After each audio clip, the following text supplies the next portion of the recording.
Let's talk about anti-Zionism and why it's a form of anti-Semitism. I'm not saying anti-Zionism can cross over into anti-Semitism, or that it's often expressed in anti-Semitic language, which it is. I'm saying anti-Zionism is inherently, essentially, necessarily anti-Semitic. In fact, it's the most powerful mutation of that ancient virus today. Let's recap. Zionism is the belief that the Jewish people have the right to self-determination in the land of Israel. At minimum, and I'm being generous, it's the case that the state of Israel has the right to continue to exist. Anti-Zionism is the ideology that says Israel has no right to exist, that it shouldn't exist. It's not criticism of Israel, it's the negation of Israel.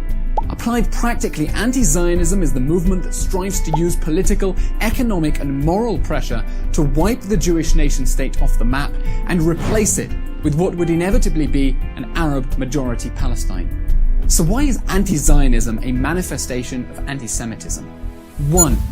Anti-Zionism seeks to forcibly dispossess Jews of a fundamental right that they already enjoy as Jews, the right to self-determination. Anti-Zionism doesn't say that nation-states shouldn't exist, it says the Jewish nation-state shouldn't exist. But Israel isn't an abstract idea, it's a real place. It's the place where Jews from around the world have resurrected their ancient Hebrew language and rejuvenated their historic, indigenous culture. Anti-Zionism says Jews alone should be stripped of their internationally recognized right to a space where their distinctive culture can flourish. That's anti-Semitism. 2. Anti-Zionism necessarily fails to treat Jews as political equals. Zionism isn't a form of supremacy, it's a demand for basic political equality for Jews as a nation. But anti-Zionism is a demand that Jews alone, having secured their national freedom, should be forcibly subordinated to other majorities. It's the demand that Jews should become permanent minorities again, despite that tragic history. Anti-Zionists tell Jews they can only be treated as equals on the anti-Zionist terms, with their collective rights revoked. It's an assertion of political supremacy over Jews. That's anti-Semitism. 3. Anti-Zionism exposes Jews to dangers for which the anti-Zionists have no answer. For millennia, the Jews have faced persecution. In the 20th century, fascist, communist and Arab regimes around the world turned on their Jews, while liberal democracies denied them safe haven.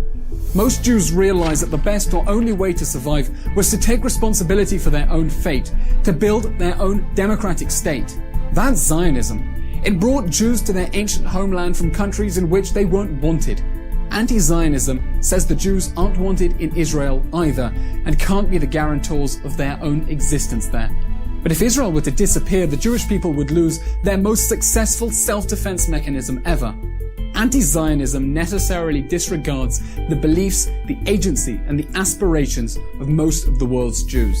That's anti-Semitism. You see, anti-Semitism was never just a prejudice against Jews like other forms of racism. It was a totalistic political ideology that mobilized societies against the Jews, that treated them as an irredeemable problem to be solved. And that's exactly what anti-Zionism is about. It's not criticism, it's a hateful, totalistic, destructive ideology.